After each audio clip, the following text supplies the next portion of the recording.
지금 이 순간 미국과 일본의 외교관들이 밤새 회의실 불을 끄지 못하고 있습니다.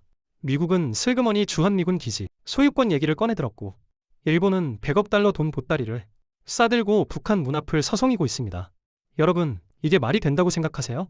수십 년간 동아시아의 판을 짜던 그들이 왜 갑자기 이렇게 분주해진 걸까요? 답은 하나입니다. 그들은 우리보다 먼저 알아챈 겁니다. 70년 동안 분단이라는 무거운 모래주머니를 두 발에 찬 채로도 세계 반도체 공급망을 틀어쥐고 전 세계인의 귀와 눈을 동시에 사로잡은 나라. 그 나라가 지금 드디어 모래주머니를 풀려하고 있다는 걸요. 바로 통일을 향해 나아가는 대한민국입니다. 그런데 진짜 충격적인 건 지금부터입니다. 강대국들이 우리 몰래 지금 이 순간에도 판을 흔들고 있고, 우리가 모르는 사이 이미 벌어지고 있는 일들이 있습니다. 통일 한국이 완성되는 그날, 과연 누가 웃고 누가 울게 될까요? 그리고 그 판에서 우리는 어디에 서 있어야 할까요?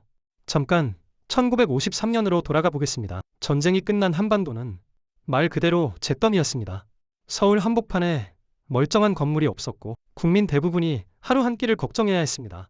당시 우리나라 1인당 국민소득은 필리핀의 절반도 안 됐는데, 쉽게 말해 오늘날 편의점 도시락 하나 값으로 하루를 버텨야 하는 수준이었습니다. 그때 강대국들의 눈에 한반도는 어떻게 보였을까요?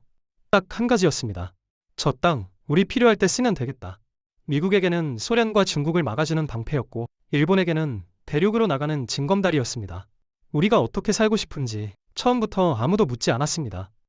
생각해보면 이상하지 않습니까? 우리 땅에서 벌어지는 일인데 우리가 결정하는 게 하나도 없었습니다. 마치 집주인은 따로 있는데 세입자가 집안에서 눈치 보며 사는 꼴이었습니다. 강대국들이 우리를 묶어두는 방법은 아주 단순했습니다. 한반도를 딱 둘로 쪼개놓으면 됐습니다. 남과 북이 서로 총구를 겨누고 있는 한, 우리는 절대 그들의 손바닥 밖으로 나올 수 없다는 우리에게 비극이었지만, 강대국들에게는 너무나 편리한 리모컨이었던 겁니다. 실제로 한반도의 긴장이 높아질 때마다 가장 먼저 웃은 건 누구였을까요? 미국 방산 기업들은 무기 주문이 쏟아졌고, 일본은 한반도 위기를 핑계로 군대를 키워나갔습니다. 우리의 두려움이 그들의 돈이 되는 구조. 70년 동안 이 판이 바뀌지 않았던 이유가 바로 여기 있습니다. 그런데 그들이 딱 한 가지 계산을 잘못했습니다.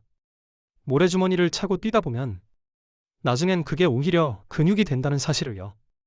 분단이라는 족쇄를 차고도 우리는 세계 반도체 공급망을 쥐었고 K-팝 전 세계를 흔들었으며 세계 5위 방산 강국이 됐습니다. 결국 모래주머니는 우리를 멈추지 못했습니다. 그런데 지금 바로 이 순간 그 모래주머니가 풀리려 하고 있습니다. 70년간 우리를 짓눌러온 분단의 무게가 사라지는 순간 이 땅에 무슨 일이 벌어질까요? 강대국들은 이미 그 답을 알고 있습니다. 그래서 지금 이토록 분주하게 움직이고 있는 겁니다. 과연 그들이 알고 있는 그 답이 무엇인지 지금부터 하나씩 꺼내보겠습니다. 여러분, 혹시 이런 경험 있으십니까? 학교 다닐 때 반에서 제일 힘센 아이가 내가 너 지켜줄게 라고 하면서 슬그머니 옆에 붙는 경우 말입니다. 처음엔 든든합니다. 그런데 시간이 지나면 알게 됩니다. 그 보호에는 조건이 있다는 것을요. 중요한 결정은 내가 한다. 그게 바로 1953년 이후 한반도에서 벌어진 일이었습니다. 전쟁이 끝나자 미국은 한반도에 군대를 주둔시켰습니다. 표면적인 이유는 북한의 재침을 막기 위해서였습니다. 틀린 말은 아니었습니다. 실제로 우리에게 그 보호막은 절실했으니까요. 그런데 그 보호막에는 조건이 붙어 있었습니다. 우리가 원하는 방향으로 움직여라. 든든한 형이 동생을 지켜주는 대신 모든 중요한 결정은 형이 내리는 구조였습니다. 그 결과가 어떻게 나타났는지 아십니까? 남북 관계가 조금이라도 풀리려 할 때마다 미국이 제동을 걸었습니다. 북한과 경제 협력을 논의하면 제재가 강화됐고, 독자적인 외교 노선을 꺼내들면 동맹 균열이라는 압박이 쏟아졌습니다. 우리가 우리 문제를 우리 손으로 풀려고 할 때마다 누군가의 손이 먼저 개입했습니다. 일본은 또 어떻습니까? 한반도가 분단되어 있는 한, 일본은 동아시아에서 미국의 가장 중요한 파트너 자리를 유지할 수 있었습니다. 통일 한국이 등장하는 순간 그 자리가 흔들린다는 걸 일본은 누구보다 잘 알고 있었습니다. 그래서 일본은 조용히, 그러나 집요하게 한반도의 긴장이 유지되기를 바랐습니다. 중국도 마찬가지였습니다. 북한은 중국에게 있어서 미국과의 사이에 놓인 울타리였습니다. 북한이 사라지거나 흡수되는 순간 미군이 압록강 코앞까지 올라온다는 공포. 그것이 중국이 북한을 절대 포기하지 못하는 가장 솔직한 이유였습니다. 결국 우리를 둘러싼 세 나라 모두 각자의 이유로 한반도가 둘로 쪼개진 채 있기를 바랐습니다. 우리의 아픔이 그들에게는 편리한 방패막이었던 겁니다. 그런데 지금 그 방패막에 금이 가기 시작했습니다. 70년 동안 꼼짝 못하게 묶어두었던 그 고리가 하나둘 풀리고 있습니다. 강대국들이 짜놓은 판이 흔들리기 시작한 결정적인 순간, 과연 무슨 일이 있었던 걸까요? 여러분, 슈퍼마켓 옆에 작은 문구점이 있다고 생각해 보십시오. 슈퍼마켓 두 곳이 서로 가격 경쟁을 벌일 때마다 그 사이에 낀 문구점은 어떻게 될까요? 손님도 끊기고 진열대가 흔들리고 심지어 주차장 싸움에 휘말리기도 합니다. 자기 잘못이 하나도 없는데 말입니다. 그게 바로 미국과 중국 사이에 낀 한반도의 모습이었습니다. 2017년을 떠올려 보십시오. 미국과 중국이 무역전쟁을 시작하자 가장 먼저 타격을 받은 건 우리였습니다. 중국은 사드 배치에 반발해 한국 기업들을 줄줄이 쫓아냈습니다. 롯데마트는 중국에서 문을 닫아야 했고 한류 콘텐츠는 중국 시장에서 루아침에 차단됐습니다. 우리가 뭘 잘못한 게 있었을까요? 그저 강대국들의 싸움터한 가운데 서 있었을 뿐이었습니다. 그런데 이게 끝이 아니었습니다. 북한이 미사일을 쏠 때마다 우리 증시는 출렁였습니다. 외국인 자자들은 한반도 리스크라는 말 한마디에 돈을 빼갔고 우리 기업들은 해외에서 계약할 때마다 혹시 전쟁 나는 거 아니냐는 질문을 받아야 했습니다. 세계 최고 수준의 기술력을 가진 나라가 옆 나라 때문에 신용 등급을 제대로 평가받지 못하는 황당한 일이 수십 년째 반복됐습니다. 결국 모래주머니는 하나가 아니었습니다. 미국, 중국, 일본, 북한 사방에서 하나씩 달아놓은 모래주머니를 차고 달려온 게 대한민국이었습니다. 그럼에도 불구하고 우리는 달렸습니다. 그것도 아주 빠르게 말입니다. 그렇다면 지금 이 순간 세계에서 가장 똑똑한 투자자들은 한반도를 어떻게 바라보고 있을까요? 놀랍게도 그들의 시선은 이미 우리가 생각하는 것보다 훨씬 앞을 향하고 있습니다. 잠깐 숫자 하나만 보고 가겠습니다. 대한민국의 반도체 수출 비중은 전체 수출의 20%가 넘습니다. 쉽게 말해 우리나라가 해외에 팔아서 버는 돈 5장 중에 1장은 반도체에서 나온다는 뜻입니다. 그런데 더 놀라운 건 따로 있습니다. 이 반도체를 만드는 핵심 공장들이 전부 휴전선에서 불과 서울 한 바퀴 거리 안에 몰려 있다는 사실입니다. 전쟁이 나면 하루아침에 세계 반도체 공급망이 멈춰버리는 구조인데도 전 세계가 우리 반도체 없이는 못 살겠다고 줄을 서고 있습니다. 방사는 어떻습니까? 불과 10년 전만 해도 우리 무기를 사겠다는 나라가 손에 꼽혔습니다. 그런데 지금은 폴드가 K2 전차를 사겠다고 계약서에 도장을 찍었고 호주가 우리 군함 설계도를 들여다보고 있으며 중동 국가들이 우리 미사일 시스템에 줄을 서고 있습니다. 전쟁의 상처를 딛고 일어선 나라가 이제 세계에서 가장 믿을 수 있는 무기를 만드는 나라가 된 겁니다. K 드라마는 또 어떻습니까? 한 팀이 벌어들이는 외화가 웬만한 중견기업 수출액을 넘어섰습니다. 오징어 게임 하나로 넷플릭스 역사상 가장 많은 사람이 동시에 같은 콘텐츠를 봤습니다. 미국 10대들이 한국어를 배우겠다고 학원을 찾고 프랑스 젊은이들이 한국 라면을 끓여 먹으며 유튜브를 찍고 있습니다. 문화는 총 한 방 쏘지 않고 세계인의 마음을 점령하는 가장 강력한 무기인데 우리가 그 무기를 손에 쥔 겁니다. 반도체, 방산, 문화 이 세 가지를 동시에 가진 나라가 지구상에 또 있을까요? 없습니다. 단 하나도 없습니다. 그런데 지금 이 모든 걸 분단이라는 모래주머니를 찬 채로 이뤄냈다는 사실 혹시 실감이 되십니까? 이 모래주머니가 만들어온 보이지 않는 대가가 있습니다. 그리고 그 대가는 생각보다 훨씬 크고 깊은 곳에서 우리를 짓누르고 있었습니다. 지금부터 아주 불편한 진실을 하나 말씀드리겠습니다. 우리가 잘 될수록 잠 못 자는 나라들이 있습니다. 그것도 우리 바로 옆에 붙어있는 나라들이 말입니다. 왜 그럴까요? 우리가 강해질수록 그들이 누려온 것들이 하나씩 사라지기 때문입니다. 일본부터 보겠습니다. 일본은 지금 섬나라입니다.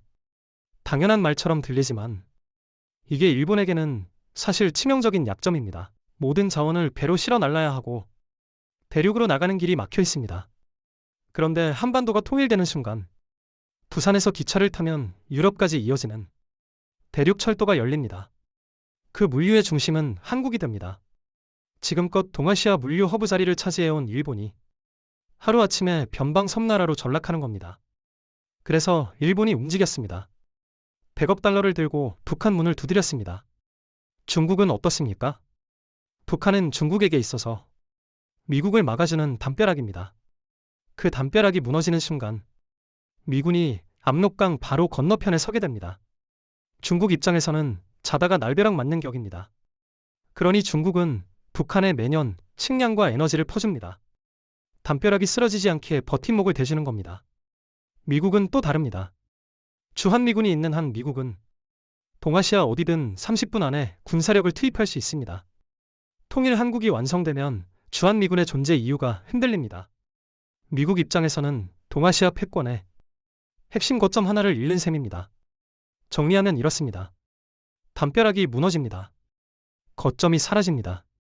허브가 바뀝니다. 70년간 공들여 만든 판이 흔들립니다. 그러니 그들이 잠을 못 자는 겁니다.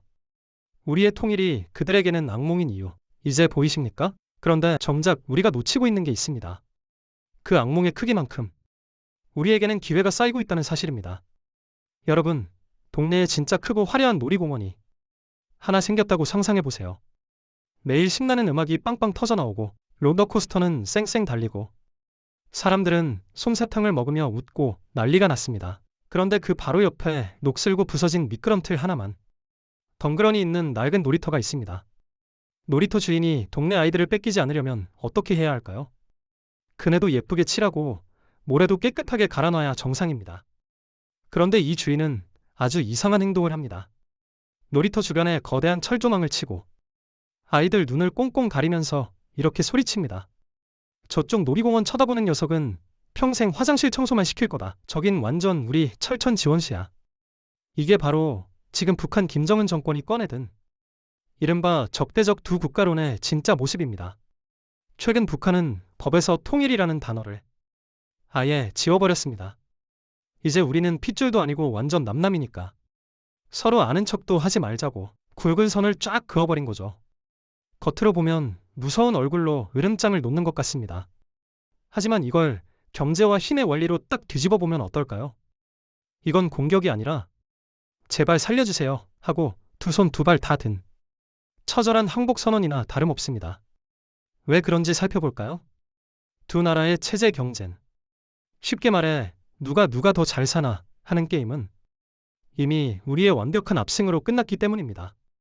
지금 남한과 북한의 지갑 두께 차이는 무려 60배가 넘습니다.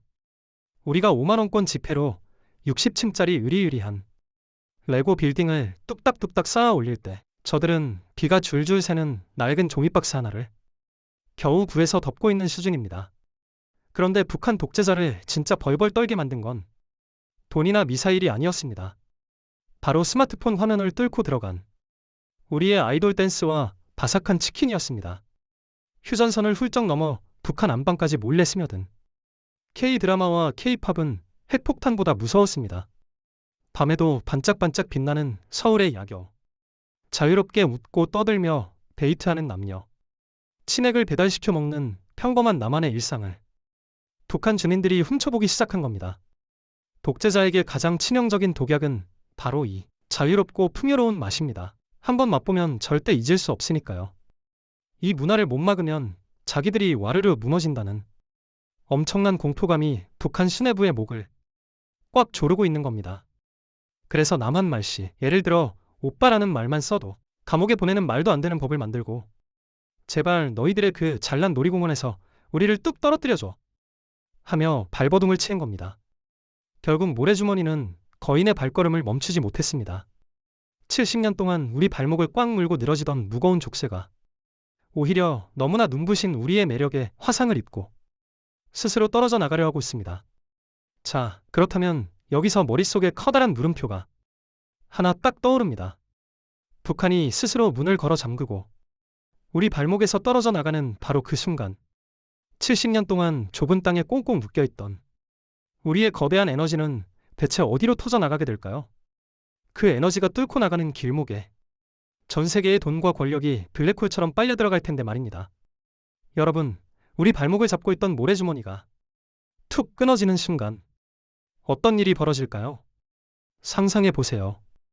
꽉 막혀있던 수도꼭지가 펑 터지면서 어마어마한 물줄기가 쏟아져 나오는 장면을요. 그 물줄기는 단순한 물이 아닙니다. 전 세계의 돈과 기회가 소용돌이치는 거대한 부의 블랙홀입니다. 지금부터 눈을 크게 뜨셔야 합니다. 상상조차 안 되던 충격적인 숫자들과 현실이 폭풍처럼 쏟아질 테니까요. 부산에서 파리까지 기차표 한 장. 단 2주, 첨단 도시를 지을 토지 보상비. 완전 공짜, 영원. 우리의 물건을 사줄 새로운 고객. 단숨에 8천만 명. 우리 발밑에 잠든 지하자원. 10만원권 지폐로 에베레스트 산을 수십 번 쌓고도 남을 가치. 자, 숨 고르고 하나씩 쉽게 풀어볼까요? 먼저 물리입니다. 지금 우리는 물건을 수출할 때 99%를 배에 싣고 바다로 나갑니다. 적도의 뜨거운 태양과 바다의 짠 소금기를 견디며 한 달 넘게 가야 하죠. 마치 한여름에 비싼 아이스크림을 일반 택배로 보내는 것처럼 조마조마하고 돈도 엄청 깨집니다. 그런데 북한으로 가는 길이 뻥 뚫리면 어떻게 될까요? 부산에서 만든 최첨단 반도체와 전기차가 튼튼한 기차에 실려 시베리아 고속도로를 타고 유럽 한복판까지 다이렉트로 꽂힙니다.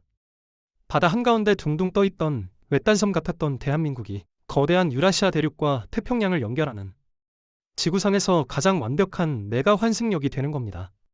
전 세계의 돈과 물건이 우리 땅을 거쳐가지 않고는 못 배기게 됩니다. 두 번째는 땅입니다. 남한에서 1km짜리 도로를 하나 깔려면 땅 주인들에게 물어줘야 하는 돈, 토지 보상비만 강남 최고급 아파트 수십 채 값이 훌쩍 넘습니다. 너무 비싸서 엄두가 안 나죠. 그런데 북한은 모든 땅이 국가 소유입니다. 우리가 똑똑한 스마트 시티를 짓고 의리의리한 반도체 공장을 세울 때 땅값이 영원이라는 뜻입니다. 두 번째는 땅입니다. 남한에서 1km짜리 도로를 하나 깔려면 땅 주인들에게 물어줘야 하는 돈, 토지 보상비만 강남 최고급 아파트 수십 채 값이 훌쩍 넘습니다. 너무 비싸서 엄두가 안 나죠. 그런데 북한은 모든 땅이 국가 소유입니다. 우리가 똑똑한 스마트 시티를 짓고 의리의리한 반도체 공장을 세울 때 땅값이 영원이라는 뜻입니다. 아무 그림도 안 그려진 거대한 공짜 스케치북을 얻은 거나 다름없습니다. 그 스케치북 위에 우리가 원하는 가장 멋진 미래 도시를 마음껏 그릴 수 있습니다. 마지막으로 가장 중요한 건 바로 사람입니다. 남한 인구 5,100만 명에 북한 인구 2,600만 명이 합쳐집니다. 약 8천만 명의 거대한 시장이 열리는 겁니다. 장사꾼에게 제일 든든한 건 밖에서 안 사줘도 우리 동네 사람들이 다 사주는 거잖아요. 8천만 명이라는 숫자는 웬만한 경제 위기가 와도 끄떡없이 버틸 수 있는 절대 깨지지 않는 초대형 황금, 돼지 저금통이 생기는 것과 같습니다. 게다가 전기차 배터리를 만들 때 꼭 필요한 희토류 같은 보물 지하 자원도 북한 땅에 가득 잠들어 있죠. 물건을 만드는 기술은 우리가 세계 1등인데 그 재료마저 우리 뒷마당에서 공짜로 푹푹 캐낼 수 있게 되는 겁니다. 세계 최고의 기술력, 엄청난 자원, 든든한 8천만 명의 저금통, 그리고 대륙으로 뻥 뚫린 기찻길까지 이 모든 퍼즐이 딱 맞춰지는 순간 대한민국은 더 이상 강대국 눈치를 보는 작은 새우가 아닙니다. 바다와 대륙을 동시에 집어삼키는 거대한 범고래가 되는 겁니다. 그렇다면 이 어마어마한 돈의 물줄기가 터져 나오는 변화의 파도 속에서 우리는 대체 어디에 서 있어야 할까요? 어떻게 해야 이 기회를 꽉 잡고 진짜 부자가 될 수 있을까요? 드디어 그 핵심 전략과 진짜 정답을 공개하겠습니다. 오늘의 핵심 교훈 딱 한 문장으로 정의해드립니다. 통일은 우리 지갑을 털어가는 희생이 아니라 대한민국이라는 세계 최우량 기업이 벌이는 역사상 가장 완벽하고 압도적인 인수합병 NNA입니다. 지금 당장 뉴스에서 떠드는 통일 비용이나 한반도 리스크에 지레 겁먹고 도망친다면 천년에 한 번 올까 말까 한 거대한 부의 사다리를 스스로 걷어차는 꼴입니다. 이제 우리의 시선은 이 좁은 반도를 넘어 광활한 대륙으로 향해야 합니다. 코리아 디스카운트라는 낡은 꼬리표가 뜯겨나가는 그 자리에 전 세계의 자본이 미친 듯이 밀려들 코리아 프리미엄의 시대가 옵니다. 부산에서 유럽까지 뻗어갈 거대한 철도와 물류망, 텅 빈 북한 땅에 세계 최고 수준으로 세워질 스마트 시티 인프라, 그리고 그 땅에 묻힌 희토류를 독점하게 될 우리의 첨단 기업들을 지금부터 예리하게 지켜보셔야 합니다. 남들이 두려움에 떨며 자산을 던질 때 우리는 다가올 통일제국의 맨 앞줄에 서서 황금 같은 기회를 가장 먼저 꽉 쥐고 있어야 합니다. 결국 돈의 물줄기는 가장 거대한 힘을 향해 흐릅니다. 지난 1000년 우리는 참 억울했습니다. 고래들이 싸울 때마다 이유 없이 등이 터져야 했던 나약한 새우였습니다. 강대국들이 자기들 마음대로 지도 위에 선을 긋고 우리의 운명을 결정했습니다. 하지만 이제 똑똑히 보십시오. 미국이 기지를 내놓지 않으려 안다라고 일본이 수십조 원을 싸들고 오며 중국이 밤잠을 설치며 두려워하는 나라가 바로 지금의 대한민국입니다. 우리는 이미 바다와 대륙을 동시에 집어삼키는 무시무시한 범고래입니다. 과거의 지도는 강대국들이 그렸지만 다가올 내일의 세계 지도는 바로 이곳 서울에서 우리가 직접 그리게 될 것입니다. 전 세계가 숨죽이며 지켜보는 이 거대한 판 뒤집기의 주인공이 바로 여러분입니다. 세계 유일의 초격차 거인, 이 위대한 대한민국의 국민이라는 사실에 가슴 뜨거운 자부심을 가지십시오. 당신은 그리고 우리는 그럴 자격이 충분합니다. 오늘 영상이 유익하셨다면 구독과 좋아요 부탁드립니다.